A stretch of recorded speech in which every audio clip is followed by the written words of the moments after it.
পর তোর দাদা তো খেয়ে বেরোবে রে।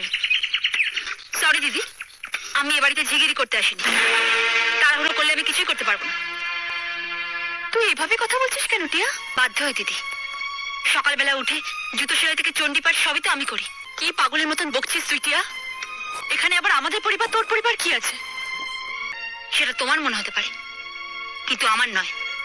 দাদা আজ কাজের লোক আনছে, মামা, তোমরা মোট 4 জন, কিন্তু আমি আর রাকেশ মোট 2 জন। আমাদের নিজেদের সংসার হলে কি আমাকে এত কাজ করতে হবে? কি হয়েছে তোর? আজ তুই এভাবে কথা বলছিস? তুই বল আমাকে, কি চাস তুই? আমার আর এক সংসারে খেতে ভালো লাগছে না দিদি।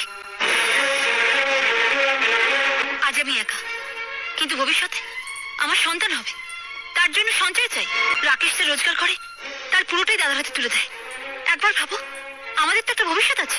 ঠিক আছে, প্রতি মাসে কত টাকা তুই জমাতে পারবি আমি জানি না, কিন্তু তোর মনে যে কালো কালিমা জমে গেছে তা আমি হলফ করে বলতে পারি।